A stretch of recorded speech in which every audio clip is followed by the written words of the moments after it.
Echolocation. Your phone sees in the dark, and here's how. Your phone plays a chirp you can't hear, a sound above 20,000 hertz, 18 to 20,000, the range your ears gave up on years ago. The microphone hears it fine. That same chirp is a code. Match it against the TV's hidden speakers and the laptop's mic, and every device in range knows you're there, even next door. Now do it bat style. The chirp bounces off the walls, the echo comes back, and the phone measures the timing to map your room. Back in 2015, ad firms test the same trick on real devices. Regulators ban it the next year, at least on paper. By 2024, it's back in thousands of apps. So here's the fix. Deny microphone access. Because one allow, one little yes opens the door. The whole thing runs on a silent handshake between your mic and their servers. Light sensor. The dimmer that can see your hands. Your screen auto-dims with the brightness of the room. That's a light sensor. Always on. Reading the light 1,000 times a second, and it's not asking your permission. One set of readings from that sensor, and the software can see your hands move. No camera involved. Here's the trick. Your hand hovering over the screen throws tiny shades at the sensor. It measures them. The pointer moves, your fingers are doing the tracking. No camera. No permission. Just the sensor that's sat in every phone for years. And in a dark room, the shadows get interesting. The camera sees your whole face. The light sensor only sees shadows, but those shadows are enough to know what you're doing. Practical fix. Cover the sensor with a sticker. The catch? The apps that ask nothing already know everything. The lesson? The most boring sensor on your phone is a light meter and a spy in plain sight.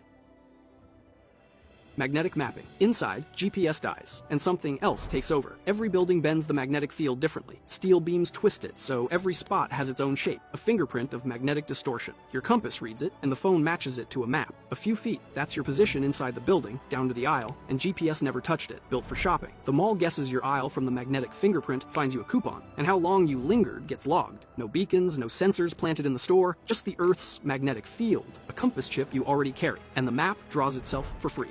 Steel everywhere. Elevator shafts, wiring in the walls, girders overhead. Each one bends the field its own way. The building's magnetic signature, unique as a voice. 2013, researchers perfect the indoor mapping trick. 2018, malls adopt it for coupons. 2024, it's built into apps by default. Deny location access and the app still maps you. The magnetic field doesn't care about your permissions.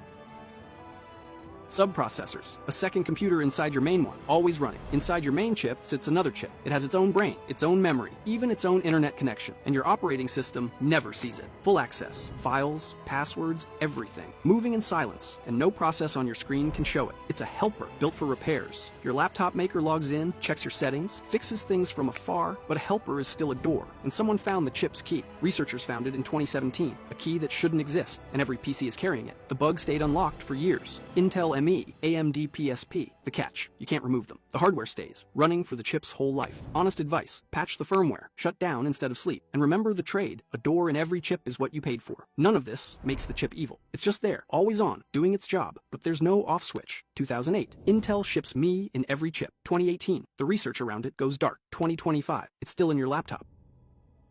GPU fingerprinting. Incognito hides everything except one thing. A site renders a hidden 3D picture. How the shadows fall depends on your GPU. The same scene comes out slightly different on yours. 99.9%. That's how unique your GPU's signature is. A hardware ID no cookie can match. Clear the cookies and the picture test stays. New browser, new machine, fresh system. It still points at you. Never see it. Visit any site and half a second of invisible math runs. The answer is always you. Cookies are a name tag you can remove. A GPU fingerprint is a permanent scar, and it recognizes you even when you think you're a stranger. The loop. You draw the test on your phone, it runs on your TV, and tomorrow the ad knows it was you. The only defense, make the drawing change each visit. If everyone did it, the test would break, so the trackers invent new ones.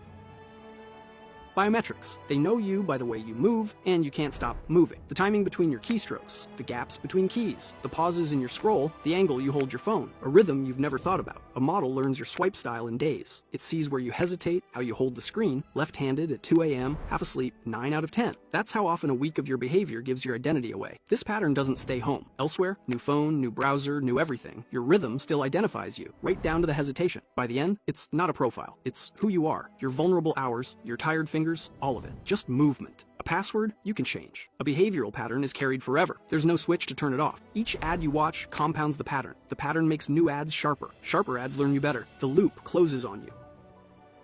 Wi-Fi timing. 3 routers can place you to the foot. The timing of the ping matters. Count the echo off each router in nanoseconds, and you get 1 distance. 3 distances, 1 dot. That's you. 1 to 2 feet. Real-time position. Without your phone ever joining the network. You don't need a connection. Your phone announces itself to any router in range. The router answers back, and the timing does the rest. That's the whole trick. The aisle you stand in, your feet, the shelves you reach for, and the cameras, cross-checking all of it. And it beats the old ways. GPS fades indoors. Bluetooth drifts between rooms. This stays sharp to the foot, in real time, whether you're walking or standing. 2019, the timing standard arrives. 2022, malls install it quietly. 2026, your phone pings everywhere you walk. Airplane mode kills it, for you. Most apps ignore the setting, and the stores know your position anyway.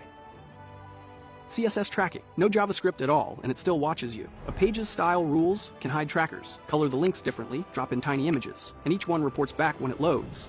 0 lines of code, no JavaScript in sight, and the tracking still runs. The trick, your browser colors visited links differently. The page asks the browser, and the browser answers with everything you've ever seen. JavaScript off, feeling safe. Meanwhile, the logs fill quietly. Every hover, every scroll. These requests never show a pop-up. No permission asked, no consent screen, just background pings, leaving silently. JavaScript is loud, but you can stop it. CSS alone is quiet by design. There's no switch to flip. A stricter browser helps, an ad blocker helps more, but pure HTML pings, those are built to slip through.